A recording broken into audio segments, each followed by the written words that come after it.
Okay, so this time I'm going to talk about my bass drum.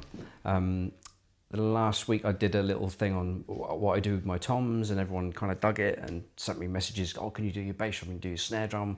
So I'm going to do my bass drum next.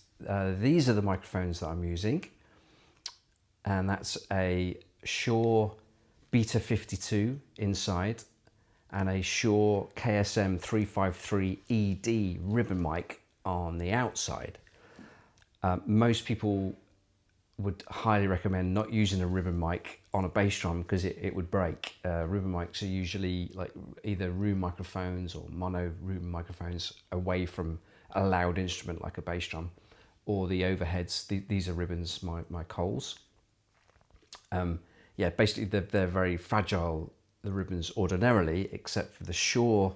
This particular Shure ribbon microphone has metal ribbon, and it's very hard wearing, and it can withstand the punch from a bass drum.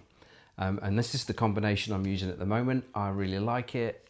It's got a very cool balance between sort of like a modern kick sound from the inside, and then a nice thumpy sound from the outside microphone. And when they're combined, I think it sounds pretty cool.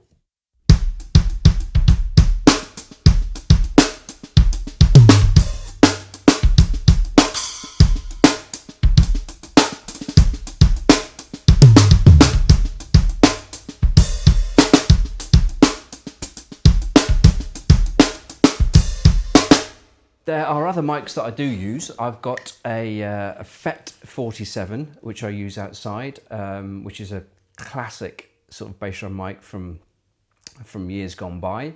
I've used a vintage Sennheiser 421 on the inside in conjunction with a Yamaha subkick on the outside. The 421 is a kind of quite a clicky microphone for inside the bass drum. But then it's sort of balanced out with the subkick, a similar thing to what's happening now with these two microphones. So the presence from the inside mic, and then the oomph from an outside microphone. Yeah, I'm looking forward to getting hold of a D20, AKG D20 soon.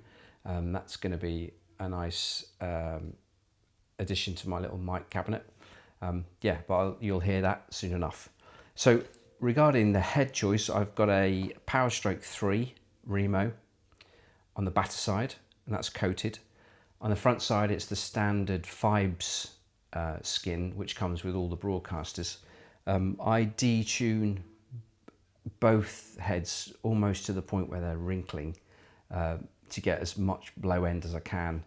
So really the front head, it kind of doesn't really matter in this instance what it is, if it's a thinner head or a thicker head, because there's no real tone coming from the front head, to be honest. When you start tuning bass drums up, and then obviously having bass drums without holes, then it starts to make, the head choice does start to make a difference to the tone of the drum. But my preferred choice is like this, trying to get as much bottom end out of the bass drum. Yeah.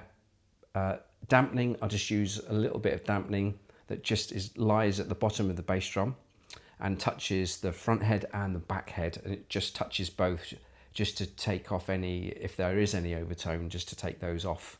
Yeah, and they're the mic choices, and that's what it sounds like. That's essentially how I'm starting.